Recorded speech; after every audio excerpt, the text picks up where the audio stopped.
سڵاوتان لەبێت بینەرانی خۆشەویستی تلویزیۆنی کۆمەڵ ئەم کاتەوە هەموو کاتێکی ژیانتان باش هیوادارم کە لە هەر کوێیەکان ساغ و سڵامەت من. ئەمڕۆ شەممە 23 بەفرانباری 1402 هەتاوی وەکوڕاڵی هەموو هەفتە هەموو ئێوارانی شەمبە با بەرنامەی ڕاستەوخۆوە هاتوومەتەوە خزمەتان. بەرنامەی ئەمڕۆمان تەرخان کردووە بە ئەرکی کۆمەڵانی خەڵک بەرامبەر بە بنەماڵەی گیانبەخت کردووان، بەرامبەر بە بنەماڵەی زیندانیانی سیاسی، بەرامبەر بە بنەماڵەی ئەو کۆڵبەرانی کە گیانیان لەدەستاوە یا ئەوانیوە کەم ئەندام بوون، ئەمانە چ ئەرکێکیان هەیە، یان بڵین ئایا ئەو ڕێکخراوە مەدەنیانە تا ئێستا چۆن یارمەتی دەری ئەم بنەماڵانە بوون، گرنگی و پەیوەندی و هاوکاری لەگەڵ ئەم بنەماڵانە چییە؟ ئێمە بۆ وردبوونەوە زیاتر لەسەر ئەم بابەتە داوامان لە بەڕێز کاک حسین کاک ڕەفیق داوای لێبوردن دەکەم. کاک ڕەفیق حسین پەناهی خۆشەویست ئەم شەو میوانی بەرنامەی ڕاستەوخۆی ئەمڕۆمانە. زۆر زۆر سپاس کاک حسین، کاک ڕەفیق سڵاو لەبێت بۆی کە بەشداری بەرنامەی ڕاستەوخۆی ئەم شەومان بووی. ئێوارەی ئێوە باش کاکە ئەمیر و هەروەها ئێوارەی هەموو بینەرانی بەڕێزی کۆمەڵە تیڤی باش، من لە خزمەتانە. زۆر زۆر سپاس کاک ڕەفیقی عەزیز. هەروەک لە سەرەتادا باستم کرد پێشێک بچینە سەر پرسیارەکان، ئێوەی ئازیزیش بینەران دەتوانن بۆ ژمارە تەلەفۆنی کە لەسەر شاشەی تەلەڤیزیۆنەکەی لە ڕێگای تۆڕی ئەینی واتساپەوە دەتوانن ڕاو بۆ چوونتان یاگەر پرسیارێکیش بێ بینەرن بۆمان، ئێمەش لەگەڵ میوانی بەڕێزمان دەخینە بەر باس و لێکۆڵینەوە. بەڕێز کاک ڕەفیق با لێرەوە دەست پێ بکەین. وەزئی ئێستای بنەماڵەی زیندانیان چۆنە، بە تایبەت ئەوانەی کە نان دەرهێنەری ئەو بنەماڵەیە بوون، ئەمانە چ چارە نووسیکیان هەیە؟ بەڵێ بە تایبەتی بۆ خۆتان ڕۆژانە لە هەواڵەکانی ژا دەیبینن، پاش بە تایبەتی لە ماوەی 1 ساڵی ڕابردوو پاش ئەوەی کە شۆڕشی ژینە تا ڕادەیە کەس بووە و بەرحاڵ ئەو گۆڕتینەی نەما، کۆماری ئیسلامی دەستی کرد بە بانگ هێشتکردن و فشارهێنان بۆ کۆمەڵانی خەڵکی کوردستان، ئێران بەگشتی و بە تایبەتی بۆ خەڵکی کوردستان و خەڵکێکی زۆری قۆڵبەست کرد لە شارەکان، حکمێکی زۆری زندانی سەپاند بەسەر خەڵکانێک کە بەشداری ئەو ئەعترازات و ڕێپێوانانەی ساڵی ڕابردوو بوون و یعنی ئامارەکان کە ڕۆژانە بڵاو دەبێتەوە باس لە ڕێژەیەکی یەکجار بەربڵاو لەسەر تاسەری کوردستان دەکا کە ئێستا لە زیندانەکانی کۆماری ئیسلامیە بەسەرە بن. بەشێکی زۆری ئەوانەی زیندانی سیاسین تەبیعەتەن بنەماڵەیان هەیە، کەسوکاریان هەیە، سەرپەرشتی بنەماڵن و بە لە بەرچاوگرتنی بارودۆخی ژیانی ئەمڕۆیی کۆمەڵانی خەڵکی ئێران بەگشتی و کوردستانیش تەبیعەتەن لە بارودۆخێکی باشدان نین. لە زۆرێک لەو کەسانێک کە گیراون بۆ خۆیان ڕاستەوخۆ سەرپەرشتی منداڵدارن، منداڵیان هەیەژن و منداڵیان بەجێهێشتووە لە دەرەوەی زیندانەکان، بۆیە لە ئین حاڵیژە بێجگە لە فشارهایەکی ڕەوانی دەرونی بەسەر خانەوادەکان، فشارێکی ماڵی و ئەو ئەقتصادیژی بەسەر خانەوادەکانە دروست کردووە. لە پەنای ئەوەش پێم خۆشە ئاماژە بەوەش بدەم کە لە ڕۆژەکانی ڕابردوو وەک لە هەواڵەکانی جا بڵاو بووەوە کە حکمی لە سێدارەدانیش دەستی پێکردووە و چوار لاوی کوردیش حکمی لە سێداران بەسەردا سەپاوە. کۆی ئەمانە بخەیتەوە سەریەک بەو ئاکاماگەین کە کۆماری ئیسلامی هەم فشاری ڕەوانی بۆ سەر ئەو بنەماڵانە و هەم فشاری ئەقتصادی و ماڵی تەبیعەتەن لە سەریانە. بەڵێ کاک ڕەفیق، ئەرکی خەڵک بەرامبەر بە بنەماڵەی زیندانیانی سیاسی چییە؟ دەبێت چی بکەن؟ زۆر بە خۆشحاڵیەوە بە تایبەتی لە ساڵانی ڕابردووە کولتوری پشتیوانی کردن لە زیندانیانی سیاسی لە نێو کۆمەڵگەی کوردستانە یەکجار بەهێزە و ئێمە دیارە بەشێکەوانە ممکنە خەبەرڕەسانی نەبێتەوە بۆی کە ئەفکاری عمومی بیبینن، بەڵام بە هەر حاڵ هەر کەسێک لە گەڕک و لە شوێنی ژیانی خۆیەوە هەوڵەدا کە لایەنی هەتا معنەوی و لایەنی بە تایبەتی مادیەکەیژی بە جۆرێک ساپۆرتی ئەو بنەماڵانە بکات. ئێمە ڕۆژانە دەبینین لە نێو کۆمەڵگای کوردستانە کە بێژگە لەوەی کە پشتیوانیکی ڕاستەوخۆ بە تایبەتی لە تۆڕە کۆمەڵایەتیەکانە لە کەسانی کە زیندانی کراون و لە بنەماڵەکانیان دەکرێت بە شێوەیەکی مەیدانی خەڵکێکی زۆر بەدەم خانەوادەکانەوە. ئەمە پێم وایە کولتورێکی زۆر بەهێزە لە کوردستان و دەبێت حتمما ئەمە پەرە بستێنێ لەبەر ئەوەی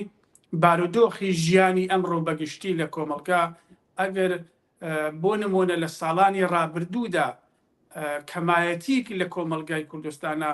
تووشیاری ئەم مشکلاتانە ئەبوون لە ئەسەر مبارێزە و خەبات و تێکۆشانیان لە دژی ئەم ڕژیمە، ئەمڕۆ زۆرینەی هەرە زۆری کۆمەڵگا دەرگیرە لەگەڵ ئەم ڕژیمە. بۆیە هەر بەو دەلیلە من پێم وایە کۆمەڵانی خەڵکی کوردستان بە تایبەتی دەبێت بە پشتیوانی یەکتر و بە تایبەتی پشتیوانیکردن لەو بنەماڵانەی کە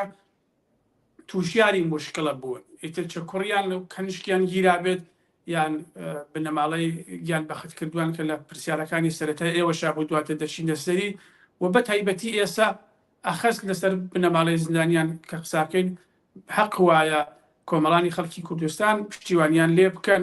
پشتیوانێکی بەهێزیان لێ بکەن، چ مادی چ مانەوی، لەبەر ئەوەی ئەگەر ورە و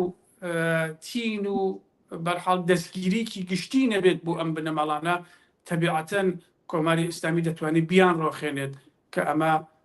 من پێم وایە کارەساتێک کە پریشکی بەر هەر هەموو کۆمەلگاکەوێت. بۆیە ئەرکی کۆمەلگا بە بڕوای من ئەوەیە کە بە هەموو شێوەیە لە هەر ڕێگایەکە و بۆی ئەکرێت هەوڵ بدا کە تەقویەتی ڕۆحیان کە دەزانین کە کەسێکی زیندانی ئەگەر لە زیندانەوە دەنگی پشتیوانی و ئاعترازاتی دەرەوەی خۆی ببیستێ بە نسبەت خۆیەوە تەبیعەتەن ورە و تینی پێئەدا بۆ ئەوەی کە خۆڕاگر و مقاومەتی زۆرتر بکات لە بەرامبەر دام و دەستگای بەرحاڵ بازجوو و شوزانم دام و دەستگای داپلۆسێنەری کۆماری ئیسلامیە. بۆیە حەق وایە کۆمەڵانی خەڵکی کوردستان وەک باسم کرد بە خۆشحاڵیەوە کولتورەکە زۆر کولتورێکی بەهێزە، بەڵام ئەوە مانایەوە نییە کە ئەمە تەواوە. من پێم وایە دەبێت گشتگیر بکرێتەوە و کۆمەلگا دەبێت لە بەرامبەر گیراوانی سیاسی و لە بەرامبەر بنەماڵەکانیان دەبێت ئاستی بەرپرسایەتەکەی بباتە سەرەوە و بە هەموو شێوەیەک و بە هەموو تەوانیەوە هەوڵ بدا کە هەم هەوڵ بدەن بۆ ڕزگارکردنیان پێش هەموو شتێک، بەڵام لە پەنای ئەوەژە هەوڵ بدا بۆ ئەوەی کە بنەماڵەکانیان بە تایبەتی ئەوانە کە سەرپەرشتی خانەوادەن لە دەرەوە تووشی ئاسیبی اقتصادی و تووشی کەمایەتی ئابووری ئەوانە نینەوە. زۆر باشە. هەروە خۆشتان ئاماژتان پێدا کاگرفیق ئەو بانگەوازی کەمپینی دژ بە ئەعدام ئەمڕۆ دەستی پێکردووە لە 13 تا 20 ژانیواتە 23 بەفرامبەر تا 29. ئێمەش هەر لێرەوە داوا لە هەموو کۆمەڵانی خەڵک، هەموو ڕێکخراوە مەدەنیەکان، هەموو چالاکانی سیاسی و مەدەنی بەم کەمپینەوە پەیوەست بن و دژ بەم سزای ئەعدامە ڕاوەستنەوە. کاگ ڕفیق، یەک دانا پەیام هاتووە لە شاری مەریوانەوە شاهۆ پرسیارێکی کردووە، بەڵام پێشەوەی کە من پرسیارەکەی ئەو بڵم پێم باشە بینە سەر بنەماڵی گیانبەختکردوانیش، وەزیەتی بنەماڵی گیانبەختکردوان ئەگەر دەکرێت لەسەر ئەوانیش قسەمان بۆ بکەیت چۆنە ئێستا؟ تاوڕێ جێگایە کە بە من بۆ خۆم ئاگادار بم بنەماڵی گیانبەختکردوان دیارە باری دەرونی ئەوە هەموو جارێک باسمان کردووە کە لێنی لە دەستانی ئازیزان بە هیچ پڕ نابێتەوە، بەڵام ئەو پشتیوانی و گەرموگۆڕەی کە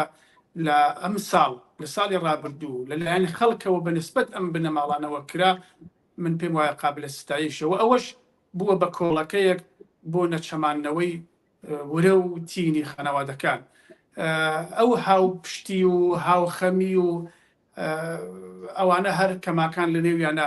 مەوجودە، بەڵام تەبیعەتەن ئیتر بەرحاڵ ئەوانجی ڕەوتی ژیانە و ڕەوتی ژیانیش دەبێت وەکو ساڵی ڕابردوو با تەوەجو بەوەی کە شرایەتی ئەبنیەتەکە یەکجار زۆر بووتەوە، گوشارەکان یەکجار زۆر بووتەوە. کۆماری ئیسلامی زۆری هەوڵدا لەم بارەوە کە ئەم بنەماڵانە متەلاشی بکە،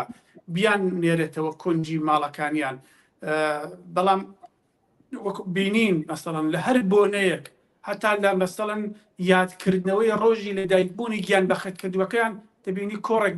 بەڕێوە بن، دەبینی ڕێوەڕسمێک بەڕێوە بن، ئەوە بەشێکی لە فیلمەکانە دەیبینین، بەڵام بەشێکی کە نایبینین ئەوەیە کە بنەماڵەکان کەماکان لەسەر مۆزوعی خۆیان کە درێژە پێدەری ڕێگای ئەو ڕێگایە کە منداڵەکانیان گیانی بۆی بەخت کردووە بەردەوامن لەم ڕێگایشتا تەبیعەتەن مەوردی ئستیقباڵێکی عمومی قەراریان کردووە. کۆمەلگا زۆر بە دڵئاوەڵاییەوە ئاوەڵاییەوە پشتیوانیان لێکە بە شانازیەوە وەسفیانەکە. زۆر بنەماڵە هەن کە نمونەهایە کە ئینسان دەیگێڕێتەوە یا دەیبیستێت لە نێو شارەکانە، من پێم وایە ئەو نیشانانن کە نیشان لە بلوغێکی گەورەی فکری سیاسی فەرهەنگیە لە کوردستان بە تایبەتی لە ڕۆژهەڵات کە زۆرێک لەو بنەماڵانە بۆ خۆیان ئێستا بە خۆیان بوون بە بەشی لە ڕێبەری ئەو بزۆتنەوە بوون بە بەشێک لە پێشڕەوانی خەباتی ئەو ڕۆژانەمان. ئەوە بە بڕوان من بەبێ پشتیوانی و بەبێ ئەم ئستیقباڵە عمومی بە عەقیدەی من ئیمکان ناپەزیر بوو. بۆیە لە حاڵی حازرا خانەوادەکان دیارە هەوڵیش هەیە، بە تایبەتی هەوڵ هەیە بۆ ئەوەی کە ئەو بنەماڵانە تەجەموعاتی گەورەتر دروست بکەن و هەوڵێکیش لە ئارایە بۆ ئەوەی کە لە ڕووی یاساییەوە سکاڵانامەیەکی نێونەتەوەیی تەنزیم بکەن وەکیڵیان گرتووە لەم بارەوە کە ئەمانە پێم وایە ڕێگاهایەکن هەم بە لە حازی یاساییەوە کە حەقێکی بێ ئەم لە ئۆلای ئەو بنەماڵانەیە کە کارێکی زۆر دروستە ئەگەر لە کوردستانیژەوە ئەمە دەست پێ بکە. پێم وایە لە ڕووی یاساییەوە لە نێهاتهایی حقوقی بەشەری دنیا و بە تایبەتی لە ڕێکخراوی نەتەوە یەکگرتوەکانی دنیا پێم وایە دەبێت سکاڵانامە بەرز بکەنەوە و لە دادگا بە ئەتبارەکانی دنیا ئەم سکاڵانە دەبێت بیبیسترێت. پێم وایە کورد لەم بارەوە کەمی کردووە خەریکن خۆشبەختانە کار لەسەر ئەوە ناکەن کە هیوادارم بە هەر حاڵ هەر بەو گڕوتینە بنەماڵەکان بەردەوام بن، هەر بەو گڕوتینەش خەڵکی کوردستان پشتیوانیان لێکەن لە هەموو لە حازەکە و بە تایبەتی لەلایەنی مانەوی ئەو بنەماڵانە پێویستیان بەوەیە کە جامعەی کوردستان فرامۆشیان نەکە، منداڵەکانیان فرامۆش نەکە. دیارە ژیان وەک باسم کرد ژیان ڕەوتێکە و ناوەستێت، تەبیعەتەن عادیە بێتەوە، ژیانی ڕۆژانە عادیە بێتەوە، بەڵام لە هیچ خۆشیک و ناخۆشیکە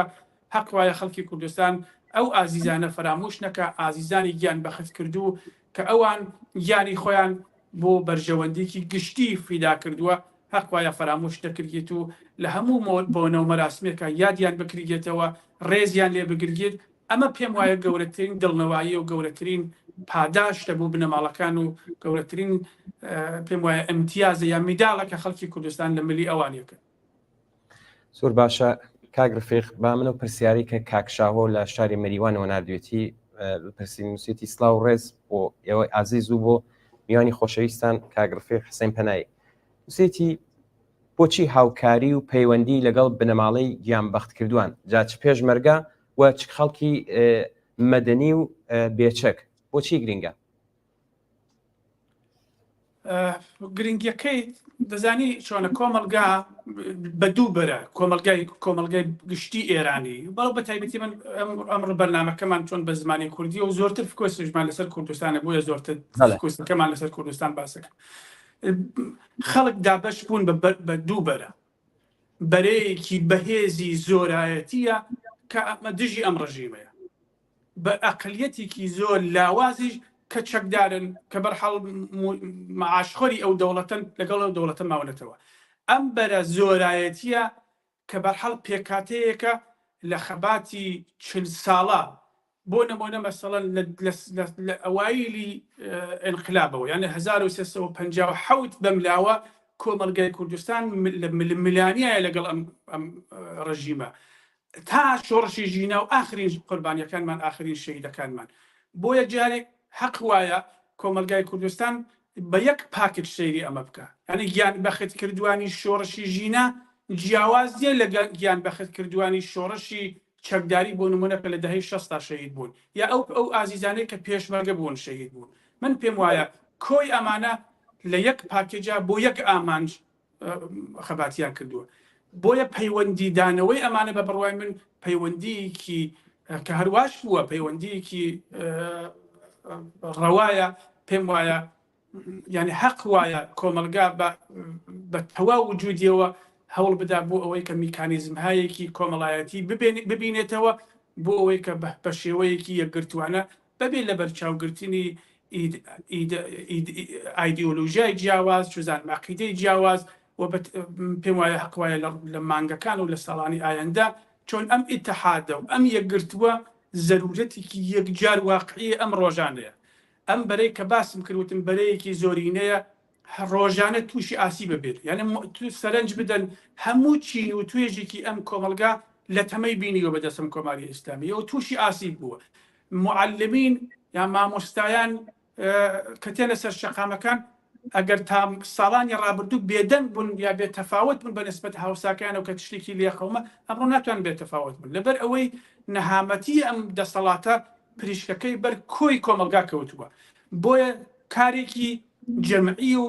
گەلە کۆمەیەکی گشتی گەرەکە بۆ بەرەنگار بوونەوە لەگەڵ ئەم ڕژیمە کەوا بوو هیچ کەس وانە کە تو بڵی تەفاوتی هەیە ئەوەی ئەو کەسێک کە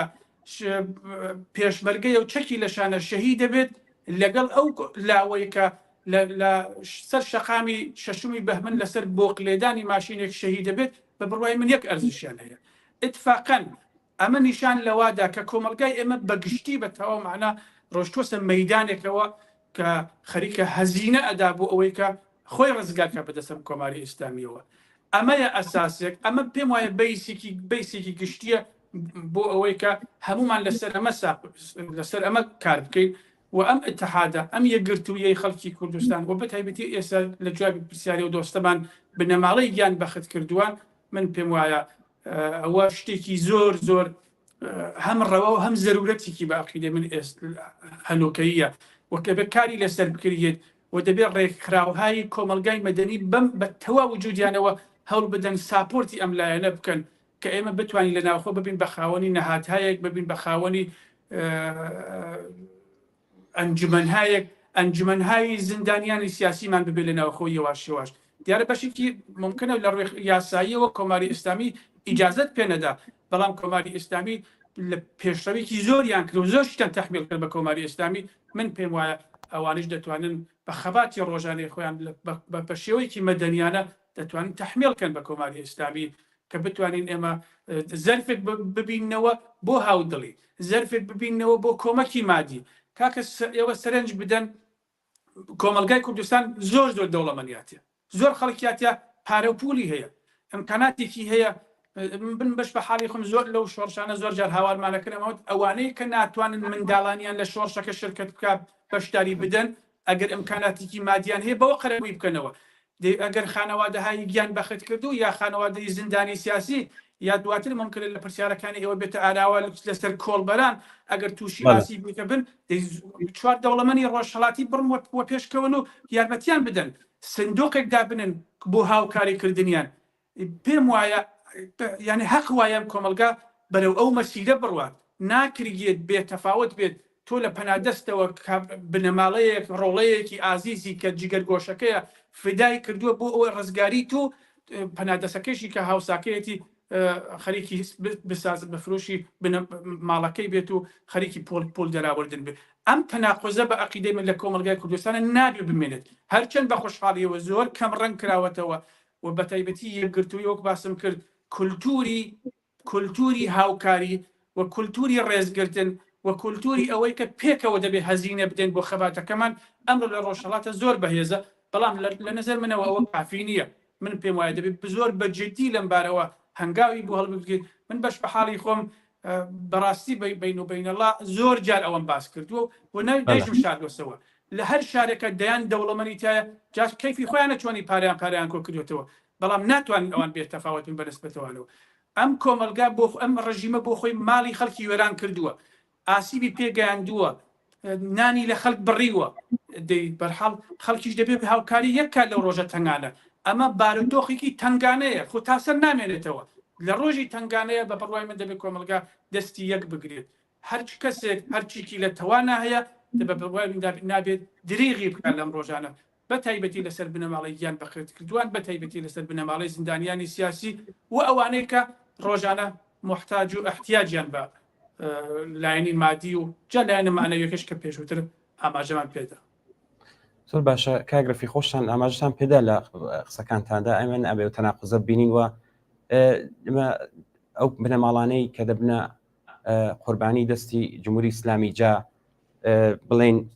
چ لە شار بێت چ لە شاخ بێت چه هەڵسوراوی سیاسی بێت چ هەڵسوراوی کۆمەڵاتی و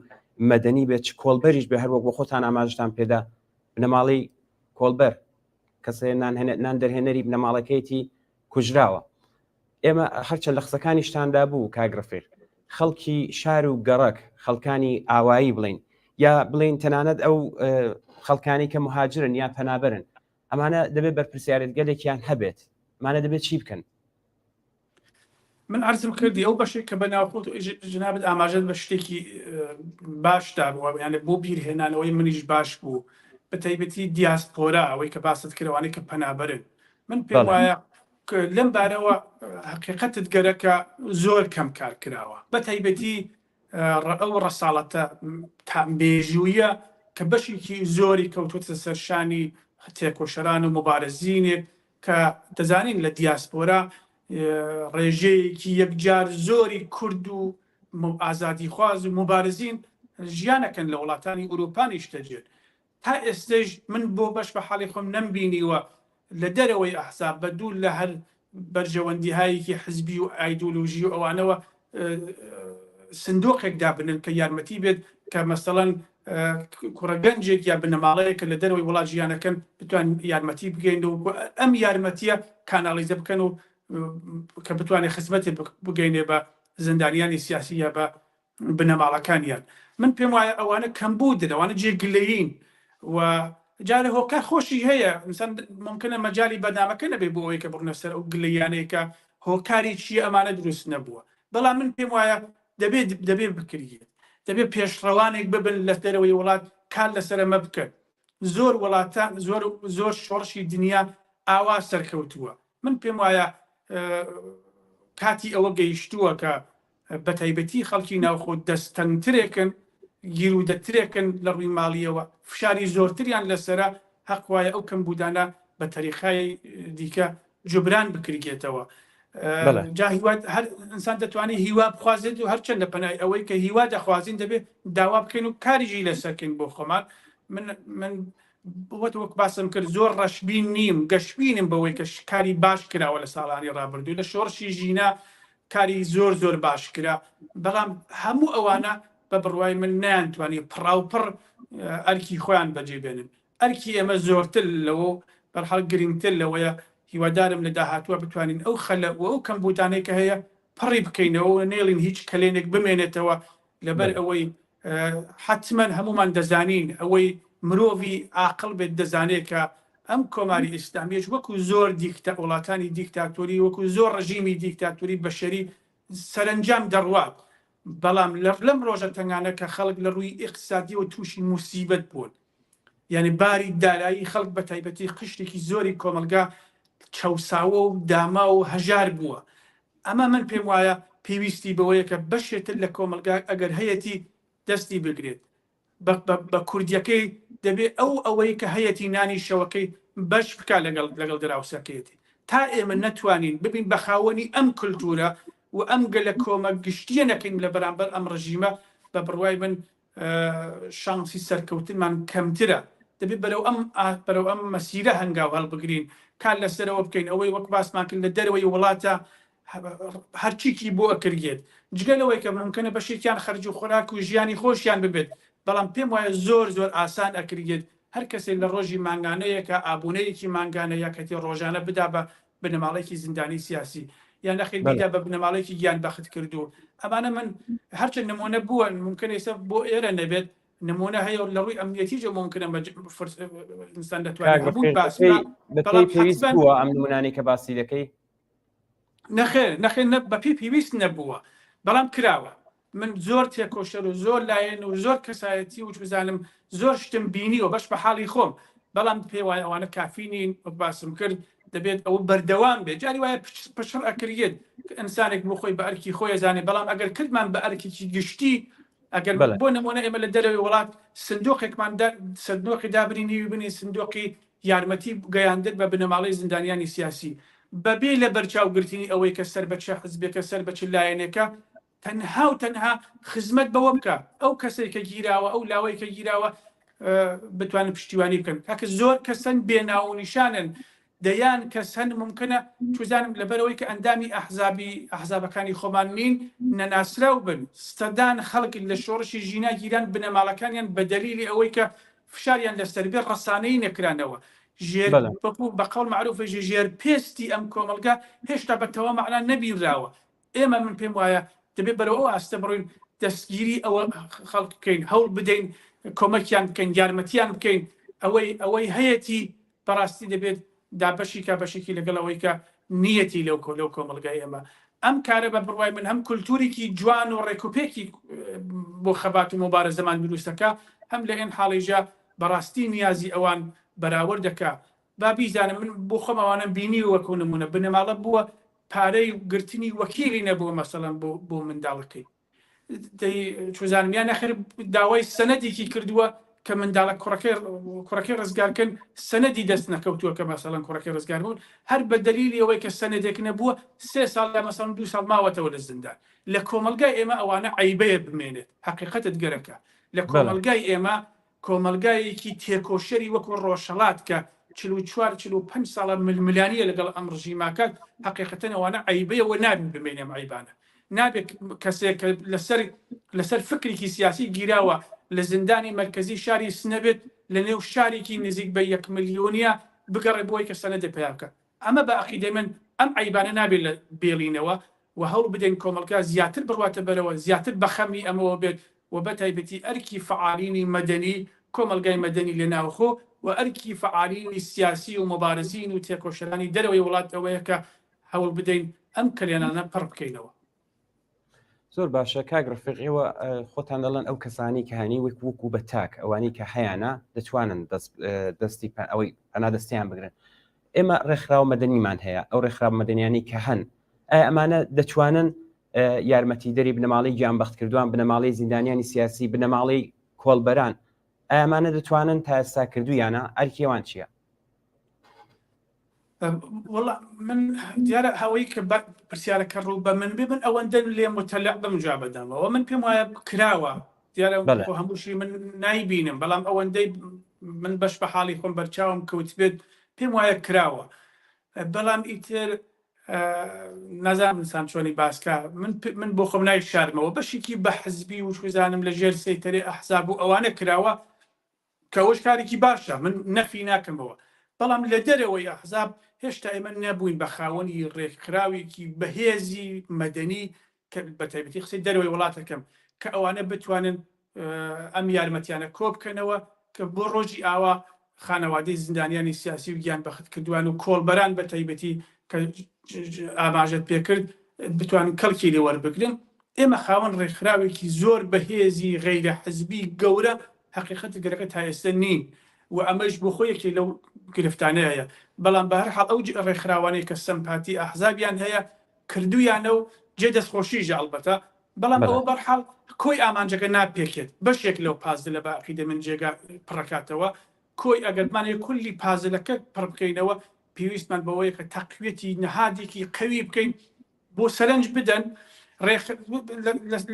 ئەگەر ببی لەم ڕۆژانە ئێمە لەم ڕۆژانەی کە ئێستا حکمی سێدارەدانی ئەو کوڕانە دراوە ئەگەر ئێمە ئیسە بۆ خۆمان وەکو کوردستان خاوەنی ڕێکخراوێکی بەهێزی مافی مرۆڤی بووین کە بەڕاستی مستەقل بووە بۆ خۆی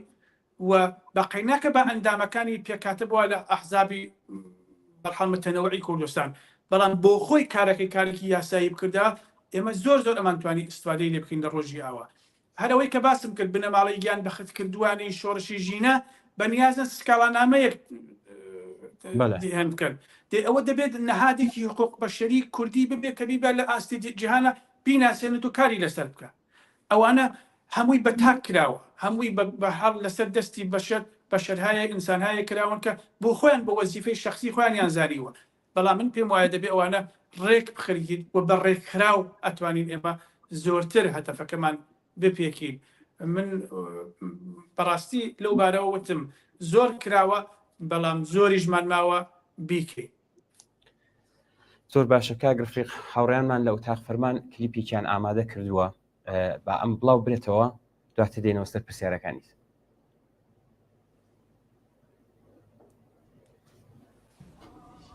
ئەوڕۆ ساڵ ڕۆژی شەهیدبوونی کوڕەکانمانە، ساڵ ڕۆژی شەهیدەکانی شۆڕشی ژینایە، ساڵ ڕۆژیان پیرۆز بێش، ساڵ ڕۆژیان پیرۆز بێ ئیشەڵڵا، ڕێگایان بەردەوامە، ڕێگایان پڕڕێبوار بێ ئیشەڵڵا. ئێمە دایکانی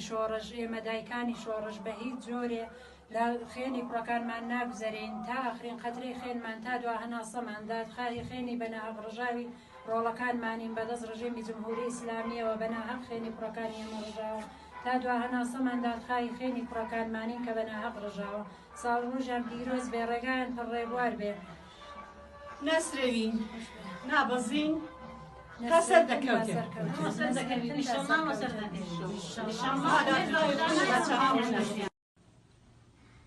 ئەوڕۆ ڕۆژی ساڕۆژی کوڕەکانمانە شەهیدەکانمان نەیان هێشتووە لەسەر قەبران مەراسم بگرین. ئێمەش لە ماڵێ مەراسممان بۆ گرتوون، ساڵگەردیان ئینشەڵڵا مبارەک بێ و ئینشەڵڵا خودا خێنیان ون نەکا، دادخای خێنیان هەین هی هەمووی شەهیدەکان.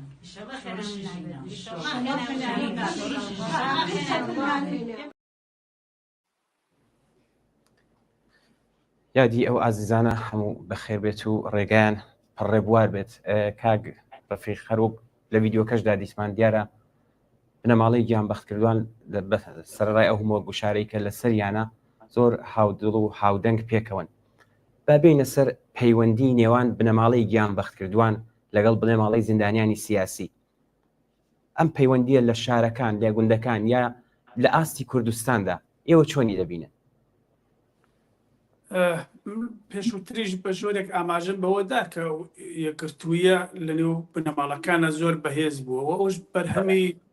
ساڵهای ساڵی خەبات و تێکۆشانی کۆمەلگای مەدەنی و بەشێکیژی مەحسوولی تێگەیشت و ئاستبەرزی تێگەیشتنی خەڵکی کوردستانە لە رابطە لەگەڵ خەبات و تێکۆشانی ئەو ڕۆژانەی خۆی. شۆڕشی ژینە تەفاوەتەکەی لەگەڵ ممکنە گیانبەختکردوانی شۆڕشی ژینە ممکنە تەفاوەتەکەی بەنسبەت گیانبەختکردوانی کۆی بزوتنەوەی کوردستان لەوەدا بێ کە لە یەک ڕوودا و لە یەک حادسەیە کە کۆی ئەمانە ئەم ئینسانانەی گیانیان بەخت کرد. بۆیە ئەمە بۆ خۆی هاوسۆزێکی گەرما و گەرمی دروستکووە لە بین بنەماڵەکانە. بنەماڵەکان بۆ خۆیان لەلایەک بە یەک بنەماڵەیەکی گەورە خۆیان دەبینەوە. پێیان وایە کچ و کوڕەکان کە هەرواشە کچ و کوڕی ئەو ئازیزانە بۆ یەک ئامانج وە لە یەک تایمی یەک ساڵە وە لە یەک شۆڕشە گیانیان بەخت کردووە. ئەمە بۆ خۆی سۆز و عەتفێکی لە دەرونیانە دروست کردووە. پەیوەندی ئەوان لەگەڵ بنەماڵەی زیندانیانی سیاسی وە بەنسبەت کۆی کۆمەلگاوە بە بڕوای من پەیوەندیکی کە لە ناخی خۆیانەوە سەر چاوەڕێت لەوەی کە بەرحاڵ مەسەڵەن زۆر بنەماڵەی کە پێش ئەوەی کە منداڵەکەیان شەهید ببێ گیانی بەخت بکە ڕەنگە بێ تەفاوت بوو بێ بەنسبەت مبارزە و بەنسبەت اتفاقاتی دەوروبەری خۆی لە نێو کۆمەلگاکە. بەڵام کە ئازیزەکەی گیانی بەخت کردووە بۆ خۆی ناتوانانی بێت تەفاوت بێت، ناتوانێت بەرامبەر بە ئامانجی ئەو ئامانجەی کە منداڵەکەی کە ڕۆڵەکەی بۆی گیانی بەخت کردووە ئەم بێت تەفاوت بێت. بۆیە بلا فاصلە جێگاکەی پڕکاتەوە، بلا فاصلە دەبێ بۆ خۆی دەچێت نێو ئەو کاروانەوە کەوا بۆ ئەری مۆبارزین و ئەوانەی کە دەردی هاوبەشیان هەیە لە کۆمەلگای کوردستانە یەکجار زۆرن. ئەمە شوای کردووە بە بڕوای من کە ئەو سۆزەکە دروستکە ئەو پەیوەندیەکە لە پرسیارەکە ئێوە هەیە دروست بکە. تەسەوەر بکە لەم ڕۆژانەی کە ئەو کوڕانێکە حکمی ئیعدامیان هەیە ئەو بنەماڵانێک کە گیان بەخت کردووی پێشن کە کەسوکاریان لەدەستاوە بۆ خۆیان ڕۆڵەکان بۆ خۆیان ئازار چێشتوون نایەنەوێت بنەماڵێکی تر تووشیەوە ئاسیبە بێت. یعنی بەشێکی عەتفیە بەشێکی ژێ ئەرکی مبارزاتیە کە حتمما دەیبینین یانە ڕنگدانەوەکەی ڕۆژانە دەیبینین بۆەوەی کە پشتیوانیان لێکەن پیان مناسب نیە جارێکی ترە و برینەی خۆیان بکولێتەوە بە لە دەستانی ئازیزێکی یا بنەماڵێکی تر زامدار ببێت. من پێم وایە ئەو پەیوەندیانە وەک باسم کرد پەیوەندی هایەکی زۆر جگە لە مەسئلەی نەتەوەی مەسئلەی ئەرکی مبارزاتی ڕۆژانە وەک شتی کۆمەڵایەتی و عەتفی و ئەوانەشی هەمووی تیا ڕەنگەداتەوە هەر بۆیە بە خۆشحاڵی و ئەبینی کە ئەمڕۆ ئەم ڕۆژانە کۆمەلگاکە بەنسبەت هیچێکەوە بێتەفاوت نییە بە هیچ اتفاقێک وان یەکە واکوونیشی نیشان نەدات ئەمانە پێم وایە نیشانەهایەکی زۆر مثبتن لە ساڵانی ڕابردووە کەمتر بووە بنەماڵەهایی کە ئازیزانیان لە دەستەدا لە ناشتنەکانیان کەی بەو شکلەی کە ئەمڕۆ هەیە خەڵک شرکەتیانە کرد حتا نەک بۆ بنەماڵی بۆ ئەوەی کە مەسەڵەن گیان بەخت کردوەکەیان بۆ خودی کەسوکاری گیان بەخت کردوانیش سێ چوار ڕۆژ پێش ئێستا کوڕە لاوێک لە ئاوایی ئەوێ هەم گیان بەخت کرد و محەممەد گیان ئەسەر نەخۆشینەوە گیان بەختەکە بەڵام بەو هۆکارە کە خەباتکارێک بووە لە شۆڕشی ژینا بەدەم خانەوادەکانەوە بووە دەبینیت لە ناشتنەکەی چه ئاپۆرەیەکی وەسیع بەڕێوە دەچێت ئەمە نیشانەوادەکە و کۆمەلگا ڕێزەگری لە مۆبارزات ڕێزەگری لە خەباتکاران ڕێزەگری لەوەی کە قوربانی ئەدا بەوە ڕێزەگری لە مخالفینی کۆماری ئیسلامی باوکە شەهیدێک باوکێکی گیان بەخت کردو دەبرێت یا دایکێکی گیان بەخت کردو دەبرێت لە کوردستانە بە چه شکلێک پێشوازی دەکەن و یا خەباتکارێک دەبرێت یاکەتە زیندانێکی سیاسی دەمرێت دەزانی چە حەشیمەتێکی عەزیمی کۆمەڵانی خەڵک دەچن بە پێشوازیەوە بۆ ناشتن و بۆ ئەسپەردەکردنی ئەم نمونانە بە بڕوای من نمونەهایەک دیارە خەفەقانەکان متەفاوتن لە دەورانهای متعددە بەڵام لەم دەورە بە بڕوای من کەم وێنە بووە ئەوە ئەم ساپۆرتە و ئەم پشتیوانیە لە یەکترکردن و ئەمە بە بڕوای من بەهێزکردنی ئەمە و نقطە قووەتی بە بڕوای من بزۆتنەوەی ئێمە تەنها و تەنها ئەمەیە ئەمە سپەرێکی زۆر گەورەیە لە بەرامبەر پاراستنی گیانی ئازیزانمان ئەگەر دەمانەوێت ئەو ئەعدامیانە ئەعدام نەکرێت دەبێت بە ترس و وحشت خستنە دڵی دوژمن لەلایەن ئاپورای خەڵکی کوردستانەوە کە بزانێت کە ئاسیبی پێگا دەوڵەت ئەگەر ئەوانە ئەعدام کات ڕوبەڕووی واکوونیشی توندی خەڵکی کوردستانە بێتەوە من پێم وایە ئەم هەنگاوانە دەتوانێت زۆر بۆ خەبات و بۆ ئێدامەدانی مبارزەی داهاتوومان یەکجار ئەتوانێت خزمەتی گەورە بکات و هیوادارم ئەوە زیاتر پەرە بستێنێت هیوادارم دیارە پێش هەموو شتێک ناخوازین بۆ ئەوەی کە قوربانی بدەین جارێکی تر ئاواتمانەوەیە کە بەڕاستی خەباتەکەیمە بێ هەزینەدان سەرکەوێت بەڵام واقعیتەوە نییە ئەگەر گەرەکمانە ڕزگارمان ببێت گەرەکمانە نەجاتمان بێ بەدەست ئەم حکوومەتە زاڵمەوە تەبیعەتەن دەبێت هەزینەیژی بۆ بدەیت ئەو بەشەی کە هەزینەی بۆ ئەدا کۆمەلگا دەبێت پشتیوانی لێ بکات ئەو بەشەی کە قوربانی ئەدا بۆ ئەوەی کە کۆی گشتی کۆمەلگا ڕزگارکە کۆمەلگای دەبێت ئستقبالی لێکات دەبێت پشتیوانی لە خۆی کات لە بنەماڵەکانی بکات لە کەسوکاری بکات لە زندانیەکەی بکات کچ و کوڕێک ئەگیری ئەیبن بۆ زندان بە شانازیەوە باسی زندان بوونی خۆیەکە هیچ شتێک ئەیبە نەماوە بە تایبەتی خەباتکردن و مبارزەکردن لەم ڕۆژانە وەکو ئەرکێکی وەکو مەدالیایەکە هەموو خانەوادەیەک پێخۆشە نەسیبی ببێت مەرگی ئازیزەکانی ئەبینێت کە بەو حەجمە احترامێک لەنێو کۆمەلگا ڕێزی لێگرن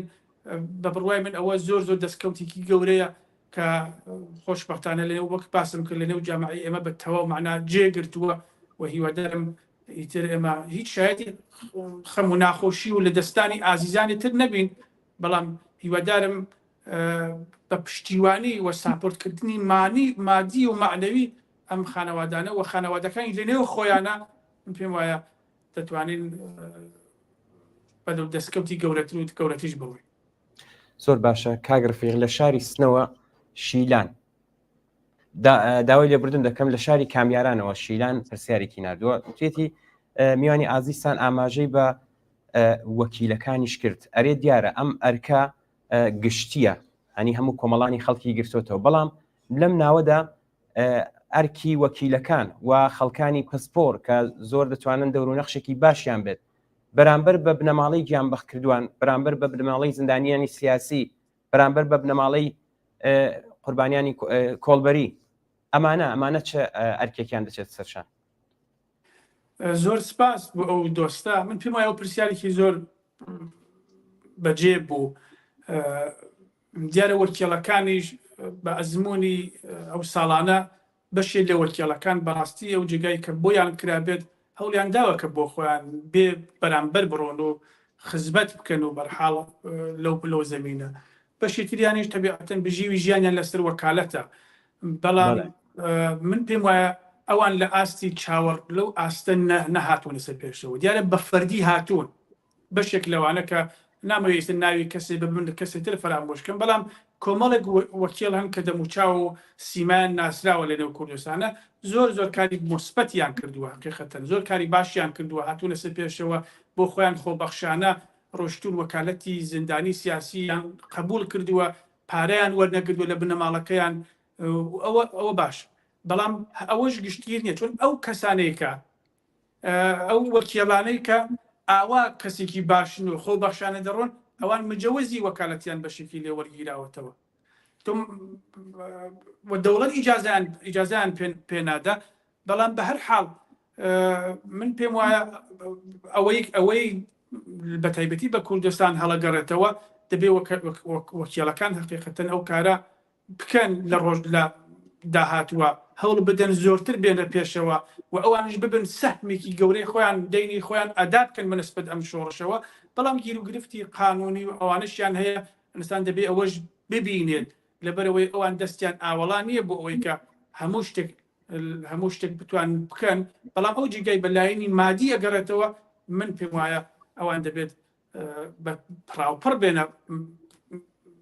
بەرەوە زۆر بەداخەوە زۆریشمان بینیوە کە داوای پارەیان کرد پارەی زۆریان کرد لە خانەوادەکان ئەوانیشمان بینیوە بەڵام دەرسەتی زۆرەکان لەم ساڵانە باشتر زۆرترێکە و ئەوەش بتم با نەفی نەکەینەوە هەموو شتێک وێڕای هەموو گلەیەکمان لە بەشێکیان کە هەیەی بەڵام بەشێکیانی زۆر کاری باشیان کردووە بەڵام ئەگەر بنەماڵەیەکیش وەکیلی پێویست بوو وەکیلەکە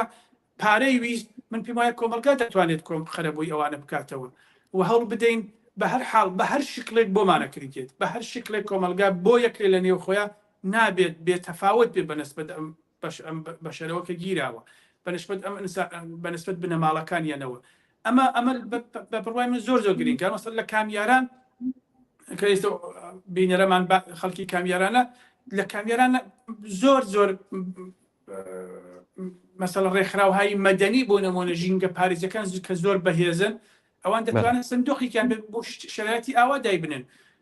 جوزانم سندوقێکی ماڵی دابنن کە مانگانە پارە کۆبکەنەوە یارمەتی کۆبکەنەوە بتوان لە ڕۆژی ئاوا مەسەڵەن بۆ بنەماڵی بتوان استفادەی لێ بکەن دەرهەر سوورەت ئەو جێگای کە وتم بە بەعزە لەو وەکیڵانە دەکرێت حتمما کردویانە و کەمیژیان نەکردووە بەڵام بەشێکیشی حقیقەتێکە ئیتر گلەیی زۆریشان لێکراوە بەڵام ئیتر بە پارە ئەو ئیشی خۆیەکات و ژیانی خۆی لەسەرەوە هەیە پێم وایە کۆمەڵگە دەبێت هەوڵ بدا ئەو بەشەی قەرەبوو بکاتەوە دەرکول ئەمە ئەرکی هەموو چین و توێژەکە ئەرکی ئەوە بەشێک یا قشتێکی کۆمەلگانیە بڕۆ هەزینەکەی کە من قسەکانی پێشویش مابوو پێم وایە هەموو چین و توێژێک لە هەر ئاستێکە بۆ یەکرێت دەبێت قەرەبووی ئەو بەشەی تر بکاتەوە هەوڵ بدا پشتیوانی ئەو بکات و بزانێت کە ئەم دەردی فقط ئەو بنەماڵە نییە دەردێکی گشتیە قسەیەکی ئامیشەیە دەڵێت ئەوڕۆ لە تۆ بەیانی لە منە بەداخەوە لە ژێر سێبەری دەسەڵاتی کۆماری ئیسلامیە کەس ناتوانێت دەرباز ببێت هەموو ڕۆژ هەموو جارێک احتمالی هەیە کۆماری ئیسلامی بێتە سوراخی تویژەوە ئەگەر تۆ سەری خۆت دزیوەتەوە ئەگەر خۆت بێتەفاوتی پێت وایە بێلایەن هێشتوەتەوە و کۆماری ئیسلامی نایتە سوراخی تۆ بە بڕوای من تووشی خەتایت لەبەرەوەی نیشانیدا لە ساڵانی ڕابردووە کە کۆماری ئیسلامی ڕەحمی بە هیچ کەسێ نەکرد و هاتە سوراخی بە هەر بەهانەیەکەوە هاتە سوراخی هەموو بۆیە نمونەهایەک خۆشبەختانە دەبینین مەسەڵەن بارودۆخی ئابووری خەڵک کە زۆر خراپە دەیان دکتری خۆبەخشان لە شارەکانە کە من بەش بە حاڵی خۆم ناویان ممکنە بزانم بەشتیان خۆبەخشانە خەریکن ڤیزیتی خەڵکەکەن ئەوە پێڵەن کولتوری جوانی پێکەوە ژیان بە بڕوای من هەر لە ڕووی کۆمەڵایەتیژەوە کولتوریکی جوانە بە بڕوای من جگەل لە مەسایلی سیاسی و بەرەنگاری لەگەڵ ژیبە زۆر کەمپین دروست کراوە بۆ تەرکی ئاحتیات زۆر کەمپین دروست کراوە بۆ ئەو کەسانی کە بێخانە و لانەن لە شارەکانە ماڵیان نییە ئیمکاناتیان نییە وایەوانە کۆمەلگای مەدەنی لەو ساڵانە زۆر هەوڵی داوەکە بەرحاڵ ئەم فەرهەنگە جێ بگرێت خەڵک یارمەتیان کۆ کردو سەر یارمەتیان داوە لە بیرمان نەچوەتەوە هەمومان شاهدی ئەو تاریخە هەین ئەو کوردستانە کە لە کاتی زلزلە لێدراوانی پارێزگای کرماشانە چ گەلە کۆمەیەکی وەسیع و گەورەیان کرد پێم وایە ئەوانە کولتوری جوانی کۆمەلگای کوردستانن کە لە کەسێکی قەومێت لە بەشێکی قەومێت بلافاصلە بۆی قەرەبووەکەنەوە ئەو ڕۆژانە پێم وایە نابێت لە هیچ کەسێک لە کوردستانە بێڵین لە ڕووی مادی و لە ڕووی معنەویەوە تووشی خەسار ببێت بە هەمومانە دەبێت هەوڵ بدەین قەرەبووی ئەو بنەماڵانە بکەینەوە و پشتیوانیان بکەین. بەڵێ هەروە خۆشان ئاماژتان پێدا ئەرکی سەرشانی هەموو چین و توێژێکە کە ئاوردانەوەیەک بێتی وا جددیش بێ بۆ ئەم بنەماڵانەی گیان بەخت کردووان بنەماڵانەی زیندانیانی سیاسی تایبەتەن. کاگرفێ دیارە میدیا زۆر گرنگە لێرەدا دەوری میدیا سەبارەت بە وشیارکردنەوەی خەڵک بە ئەرکەکانیان تایبەتەن بۆ بنەماڵەی زیندانیانی سیاسی و بنەماڵەی گیان بەخت کردووان ئەرکیەوان چییە؟ دیارە من بەش بە حاڵی خۆم تەخەسوسم یانە لە ڕابطە لەگەڵ حرفەیی کاری میدیایی نییە بەڵام ئەوەندەی لێ بزانم پێم وایە ڕۆڵی هەرە گرنگیە ئەلبەتە لە پەرانتزێکە ئەوەتان عرض بکەم نەک ئەو میدیا زەبەلاحانەی کە لە شۆڕشی ژینە جگاهەن نەقشی مخەڕبی ژیان بوو بۆ ئاگاداریتان ئەوە بەحسێکی ترێکە دایان بۆ مەجارێکی تر و فرسەتێکی تر کە لە تەحلیلەکانی ئەو ڕۆژانە و ئەمما دوای شۆڕشی ژینەش زۆرمان بیست لەو بارەوە کە میدیا لە شۆڕشی ژینە موژدەی زود بەخشی بە خەڵکدا جاری وا بوو نەخشی منفی بوو کاراکترهایەکی هێنا بەرجەستەیانی کردەوە و چوونە چوزانم باوشی لایەن هەیەکەوە کە وایە ئەو بەشێکە مربوطە بە کۆی ئۆپۆزیسیۆنی ئێرانی باسەکەم بەڵام ئەو بەشێکە بە میدیایەکی بەرپرس هەڵەگەڕێتەوە من پێم وایە ڕۆڵێکی هەرە گرنگی هەیە بە تایبەتی ئەمڕۆ میدیاش چییە؟ میدیا بەشی تۆڕە کۆمەڵایەتەکان جێگای گرتووەتەوە تۆڕە کۆمەڵایەتەکان نەخشی کارایی هەیە لەبەرەوەی کە ئەم تەکنۆلۆژیا ڕۆیشتوەستە هەموو ماڵێکەوە هەموو کەسێک یەک مۆبایلی بەدەستەوەیە جا بە پیر و بە جوان و بە کچوو بە کوڕەوە لە ماڵەکە تو دەبینی 5 تەلەڤیزیۆن هەبەدەستی و 5 میدیا هەبەدەستی و بە 5 ئەبزارەوە بەڵام و ئەمەش بە حەقیقەتەن زۆر کارا بوو بە تایبەتی ئەو جێگای کە ڕۆڵی گرنگی بوو لە پشتیوانی لەوانەیە کە لە پێشووترا بەحسمان کرد لە مەسئلەی یەکگرتووی لە مەسئلەی استقبالکردن لە شەهیدان یادکردنەوەیان بەڵام ئیتر پەرش و بڵاوی و گلەی و ئەوانەی تایە حقیقەتەن هێشتا نەمانتوانی ئەوەش کانالیزە بکرێت و هەدەفمەند بتوانین خزمەتێکی دروست و بەتەواو معنا واقعی لێ بکەین وەلێکان من ئەتوانم هەرەوە بڵێم ئەم تەکنۆلۆژیا و ئەرتباطات و ئەوانە توانی کە دەنگێت بەشی لە کۆمەلگا کە قەت نابیسترا حقیقەتەن بیسترا میدیاهەیە کە سانسۆریان بوو میدیاهەیە کە بۆ خۆمان ئەزانین بە بوجەه و بە پارەیەکی کەلانی بەڕێوەچوون بەڵامەوانە حرفەی خەریکی مەسەڵەن تحقیبی مەسائلێکی خۆیان بوون پێم وایە تەکنۆلۆژیا و ئەرتباطات و میدیا لەم بارەوە هاتن ئەم بەشیان ئەم خەلایان پڕ کردەوە بە تایبەتی لە کوردستانە ڕۆڵێکی باشیان بوون لە ناساندنی خانەوادەی شەهیدان لە ناساندنی زیندانیانی سیاسی وە لە بەرحاڵ ئاگاهکردنەوەی خەڵکی کۆمەلگا بەگشتی من هەرێت ئەوەی توانم باس بکەم کە ڕۆڵی میدیاش وەکو زۆر شتی تر بە تایبەتی پەدیدەیەکی تازەش نییە میدیا بەڵام ئەو جێگای کە لەم ساڵانە باسەکەین ئەخەست لەم ساڵانە باسیەکەین من عەقیدەم وایە کە ڕۆڵێکی باشی هەبووە بەڵام مەسەڵەن بۆ نمونە تەلەڤیزیۆنی کۆمەڵە تیڤ لە رابطە لەگەڵ بنەماڵەی گیان بەخت کردووە بەرنامەی هەیە یادکردنەوەی ڕۆڵەکانی ئەوان و دروستکردن و زەحمەتێکیان لە سەرشانی ئێوەیە بەڵام ئەوەی کە دانیشن یادێک لە کشێک لە کوڕش گیان بەخت کردووی گیانەکەنەوە بۆ خۆی زۆر دڵگەرمیە زۆر ئەتوانێت بەرحاڵ بۆ لە ڕووی معنەویەوە خزمەتێکی زۆر گەورەی دەرونیەکە بەو بنەماڵانە ئەمە زۆر مهمە بۆیە میدیا لەم بارەوە کە ئەتوانێت جگەل لە مەسەلەی ڕەوشنگەری جگەل لەوەی کە مەسەلەی خەبەرڕەسانی و زۆر شتی تر بەڵام لەم بارەوە کە نایەڵێت ئەوانە بمرن بە معنای فەراموشکردنەکەیان لەبەر ئەوەی کە لە نەزەر منەوە یان بەخت کردووان هیچ کامیکیان بەتەوەمانە نەمردون لەبەرەوەی کە ڕۆژانە زیندون لەگەڵمانە یادیانەکەینەوە ساڵانە یادیانەکەینەوە ئەمە نیشان لە زیندووبوونی ئەوان بۆیە دەڵێن یادیان زیندووە معناکەی ئەوەیە کە میدیا ئەتوانێت لەم بارەوە نەخشی ببێت تۆڕە کۆمەڵاتیەکە نەتوانێت نەخشیان ببێت یادیان بکەن پۆستەریان لێ دروستکەن بنەماڵەکانیان ساپۆرت بکەن چوزانە بۆ زۆر شتێکە لەم ماوەش بە خۆشحاڵیەوە زۆر شتی باشیش کراوە. زۆر باشە کاگرفق ئەوەی کە ئاماژەت پێدا ئێمە لە تلوزیۆنی کۆمەڵە ئەمە کەمترین کارەکە کردومانەوە دیارە دەبێت زۆرتر گرنگیشی پێ بدرێت. کاگرفق لە کۆتاییدا ئەگەر خۆتان خاڵێکی نەوتراوتان هەیە تانوێ ئاماژەی پێ بکەن فەرموو. پێشە مشتێ سپاس بۆیەوە بۆ دەرفەتی کە بۆ منتان ڕەخساند پێم خۆشە لە قسەکانی پێشویشمە زۆرمان باس کرد بەڵام لە ئیبتیدای قسەکەمانەوە ئێمە قسەمان لەسەر کارزاری نەبەسێدارە کە ئێستا ڕاگەیاندراوە و بە تایبەتی وەکو لە هەواڵەکانیش لە ڕۆژەکانی ڕابردوو بەداخەوە بڵاو کراوە کە چوار لاوی کورد و دیارە چەند کەسێک تریژ غەیرە کوردستان حکمی سێداران بەسەرا سەپاوە کۆماری ئیسلامی بە چه هەدەف و بە چه ئامانجێکە واکە وەلایانی تەحلیلەیە بەجیا بەڵام لە حاڵی حازرە ئەرکێکی زۆر گرنگ کەوتوتە سەرشانی هەموو کەسێک بە بڕوای من بە هەر شکلێک بۆیان ئەکرگێت لەم بارەوە کە هەوڵ بدەین بۆ ڕزگارکردنی گیانی ئەو ئازیزانەمان بە تایبەتی سزای سێدارە بۆ خۆتان نەزان لە کوردستانە ساڵە لە دژی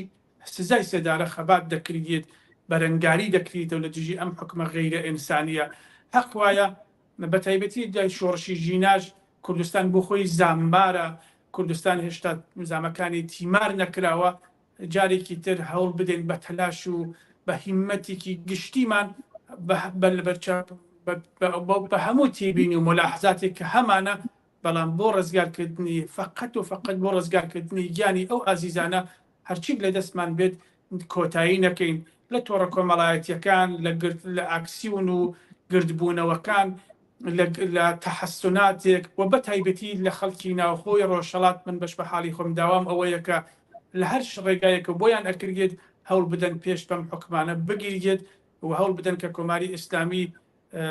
دەست ڕابگرێت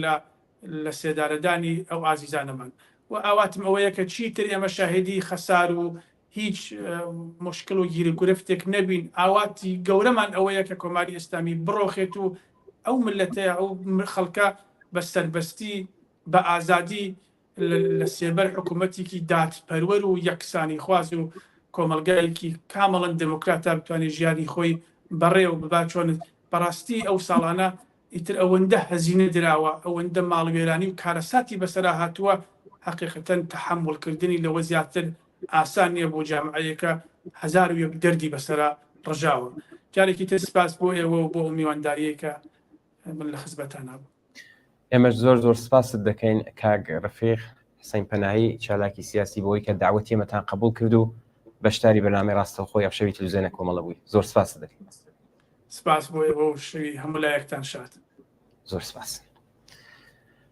بەڵێ عزیزان هەر وەک میوانی بەڕێزیشمان ئاماژەی پێدا ئێمەش لە کۆتاییدا داوا هەموو کۆمەڵانی خەڵک هەموو ڕێکخراوە مەدەنیەکان هەموو چالاکانی سیاسی کە ئەم کەمپینی ئەم کارزارە کە بەڕێوەیە پەیوەست بن و بە هەر جۆرێک کە دەتوانن دیفاع لەم کارزارە بکەن. زۆر سپاس بۆ ئەوەی کە تا ئێستا لەگەڵمان بوون هیواداری کە بەرنامەی ئەم شەویشمان جێگەی سوود و ڕزامەندی ئێوەی خۆشەویست بێت و کەڵکی پێویستیشتان لێوەرگرت بێت تا بەرنامەیەکی ڕاستەوخۆی تر هەر شاد وەختەوە بێت.